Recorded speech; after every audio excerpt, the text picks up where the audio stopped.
Just because you're running one of Britain's favourite stores, famous for clothing and feeding the nation, it doesn't mean you'll be a hit overseas.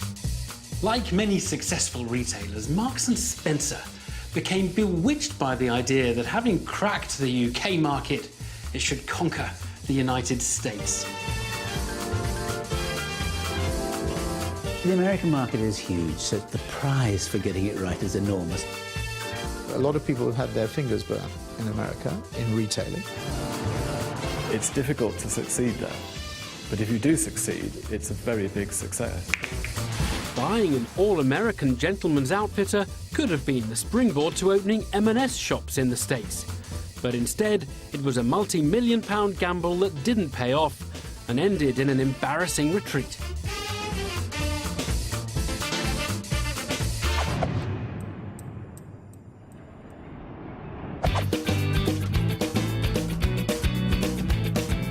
By the 1980s, Marks & Spencer had set up shop in almost every UK high street.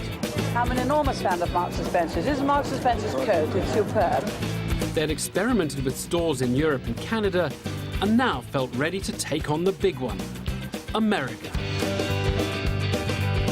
Back in the 80s, there was no doubt that America was the biggest retail market in the world, 250 million people. In fact, the most important country in the world by a long, long way in those days. It's almost a machismo issue, if you like. The retailer has to be there, it has to be competing in that particular market. Lord Derek Rayner, the head of Marks & Spencer, decided the best way to get started in America was to take over an existing business there. The preppy gentleman's clothing retailer Brooks Brothers caught his eye. He felt that if we purchased a top-quality clothing business, that we would use that to gain our experience in that market. But Brooks Brothers wasn't for sale. And although some advisors warned it was worth no more than $400 million, to get it, Marks & Spencer had to pay a far higher price. You can't buy a good business on the cheap. If it's a good business, you're going to have to pay to get it. And that's what we thought we were doing.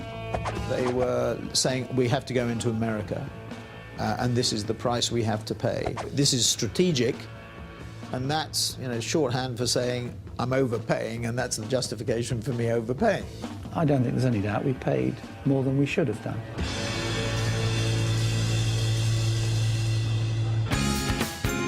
Lord Rayner had big ambitions for his expensive new acquisition, like expanding Brooks Brothers outside the US. But first, he'd open new stores across America and try to modernize the business. The process of bringing some M&S efficiency to Brooks had started well. But only a year after buying Brooks Brothers, Sir Derek Rayner retired, and as he went out the door, so did the passion for Marks & Spencer's American expansion. Sir Richard Greenbury was promoted to the top job at M&S. The great thing that a new leader has is an opportunity to look at everything and be prepared to say, actually, I don't think this is going to work. I felt that the American retail market was so competitive, I did not believe that M&S could embark upon a successful future. Even though he didn't have high hopes for the American project, Sir Richard and the M&S board didn't sell up. They let it jog along instead.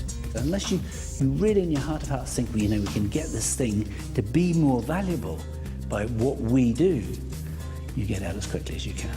Americans are very good at taking entrepreneurial opportunities of ideas.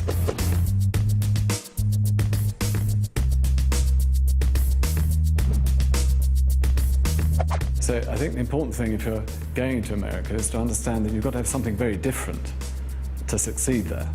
We thought that we could continue to build the sales and we could bring the profitability through. Sir Richard saw greater potential in the Far East, rolling out new, more profitable M&S stores there. And while sales at Brooks Brothers improved, it was hard to make an impact on profits. What they did with Brooks Brothers in those years was just to simply keep the operation going. What they didn't do is take it up to the next level. With the benefit of hindsight, you can say we should have been much more aggressive bringing it to the UK and taking it international. But the fate of Brooks was about to be rocked, because back in Britain, M&S was hitting the toughest time in its history. exciting newer brands were muscling into the high street, leaving Marks and Spencer looking dated. Half-year profits fell by over 20%. They say it's become out of touch with some of its consumers and what they want. Overall, very boring this year. Colour's a bit dowdy, everything's a bit crowded together. By the late 1990s, Marks and Spencer profits were in free fall. Drastic action was needed to protect its main business here in the UK. There was no other option. The key international assets had to go. Now, in a desperate attempt to revive its fortunes, Marks and Spencer is to close all its outlets outside the UK. Across the Atlantic, Brooks Brothers will be sold. It was in crisis, so anybody looking at it could see it was a fire sale. If you put a for sale sign over something, the value of it immediately goes down. The value sank further when confidence in American investments was rocked by the 2001 terror attacks. But M&S couldn't delay and sold off Brooks for less than a third of the price they'd paid for it. Sir Richard Greenbury, who was no longer chairman, wasn't impressed. The price looks very, very low against the $750 million that was paid for it. So I would say that they gave it away. It's a very bad decision.